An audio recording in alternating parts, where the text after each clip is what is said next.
Welcome friends, मेरा नाम है अक्षय। आप देख रहे हैं मेरा YouTube channel ABS electrical tutorials.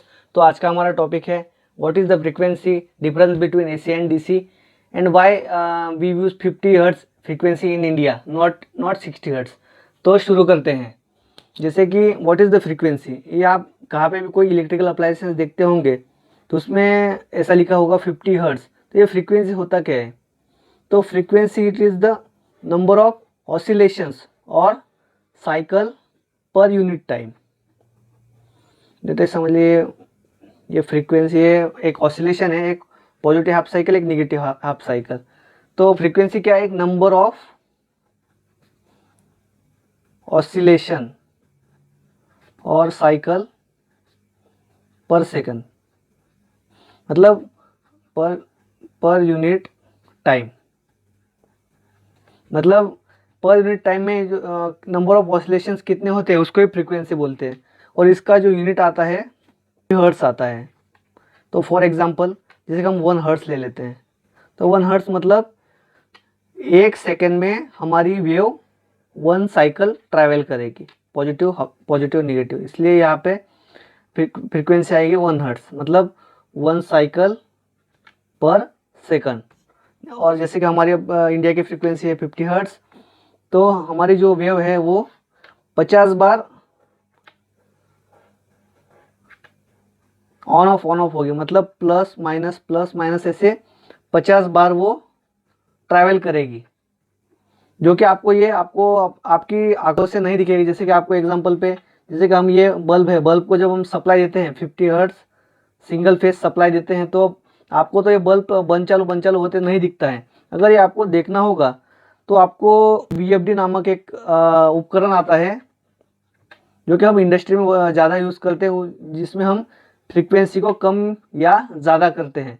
तो ये कैसे करते हैं? V/F का रेशो हम कांस्टेंट रख के हम यहाँ पे फ्रीक्वेंसी कम ज़्यादा रखते हैं। अगर ये 50 हर्ट्ज फ्रीक्वेंसी हम कम करके 2 या 3 हर्ट्ज कर देंगे तो आपको ये बल्ब बंद चालू होता हुआ दिखेगा।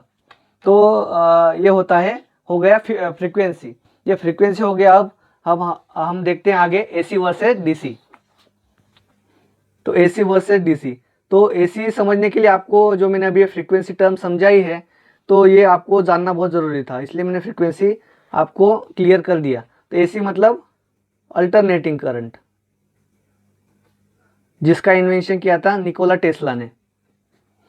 तो AC में क्या होता है, जैसे कि अभी मैंने आपको समझाया कि ये वेव ट्रैवल करती है, पॉजिटिव एक हाफ साइकिल में पॉजिटिव ट्रैवल करती है, दूसरे हाफ साइकिल में निगेटिव ट्रैवल करती है। मतलब हमारी ये जो वेव है, इसके एग्जांपल के लिए मैं आपको एक पेंडुलम का एग्जांपल देता हूँ।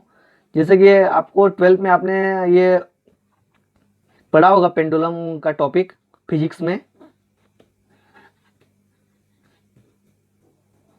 जैसे ये पेंडुलम है, यहाँ पे एक क्या होता है, ये हमारे कोई रूप को बांध दिया जाता है, एक रूप से एक पेंडुलम।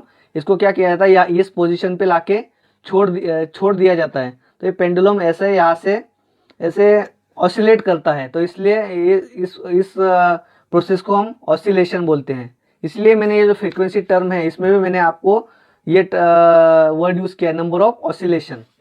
तो ये क्या करता है, ये जो बॉल है ये ऐसे ऐसे जाता है, यहाँ पे जाता है, और मोमेंटम की वजह से ये बॉल ऐसे ट्रैवल करता है कुछ जब तक इसका फोर्स कम ना हो जाए। तो जैसे कि रेफरेंस के लिए मैं बताता हूँ आपको। जैसे कि ये यहाँ पे बॉल है, तो समझ लीजिए ये हमारा पॉइंट है, जहाँ से जैसे ही हमने ये बॉल छोड़ा, यहाँ से ये बॉल यहाँ से इस पोजिशन पर आया, तो ये हमारी एक पॉजिटिव हाफ साइकिल ट्रैवल हो गई, ये हम रेफरेंस मानते हैं। जैसे कि ये 0 है, तो ये बॉल फिर इधर गया, तो ये निगेटिव हाफ साइकिल। तो ये बॉल मोमेंटम की वजह से फिर से वापस आया, तो ये फिर से एक पॉजिटिव हाफ साइकिल। तो ये फिर से रेफरेंस में आ गया, इसलिए फिर से 0 हो गया, फिर से वापस गया, तो ये निगेटिव हाफ साइकिल। तो ये ऑसिलोस को ये पेंडुलम के एग्जाम्पल की तरह जैसे ये ऑसिलेट करता है, वैसे ही हमारी अल्टरनेटिंग करंट में हमारा करंट जो है ऑसिलेट होते रहता है। Positive half cycle negative half cycle में ये ऑसिलेट होते रहता है। और इसकी नॉर्मली हमारी जो फ्रीक्वेंसी होती है 50 हर्ट्ज इंडिया में है, और अदर कंट्रीज में 60 हर्ट्ज होती है। और डीसी होता क्या है? डीसी होता है डायरेक्ट करंट। डायरेक्ट करंट, तो डायरेक्ट करंट में होता क्या है, सीधा डायरेक्ट, जैसे कि अब मैं एग्जांपल के तौर पे बताता हूँ, जैसे कि हमारी ये धनुष्य बाण है, धनुष्य बाण में होता क्या है, जैसे कि हमने धनुष्य बाण से ये तीर जैसे हमने यहाँ से छोड़ा तो सीधा डायरेक्ट ऐसे, ये डायरेक्ट ऐसे एक ही डायरेक्शन में ये ट्रैवल करता है, इसको कोई ऑसिलेट या कोई डायरेक्शन ये चेंज नहीं करता, ये कोई अपना पोजीशन चेंज नहीं करता, सीधा ये अपना फॉरवर्ड डायरेक्शन में ये ट्रैवल करता है। वैसे ही हमारा डीसी होता है, डायरेक्ट करंट होता है। जैसे हम कोई सप्लाई 12 वोल्ट डीसी या 24 वोल्ट जो भी हम देते हैं वो सीधा ट्रैवल करता है, ये डायरेक्शन भी चेंज नहीं करता, या अपना कोई पोजीशन चेंज करता है, तो इसलिए यहाँ की फ्रीक्वेंसी 0 आती है। कोई भी आपको इंटरव्यू में यही क्वेश्चन पूछेगा कि एसी वर्सेस डीसी में फर्क क्या है, तो आपको इतना ही बताना है कि एसी करंट मतलब अल्टरनेटिंग करंट होता है, और उसमें जो हमारी वेव है ऑसिलेट करती है, ऐसे हमारी जो वेव है ऐसे ऑसिलेट करती है, और उसकी फ्रीक्वेंसी आती है 50 हर्ट्ज। और जो हमारी ये डायरेक्ट करंट में मतलब डीसी मतलब डायरेक्ट करंट होता है और उसकी फ्रीक्वेंसी 0 होती है, उसमें कोई डायरेक्शन चेंज नहीं होती है।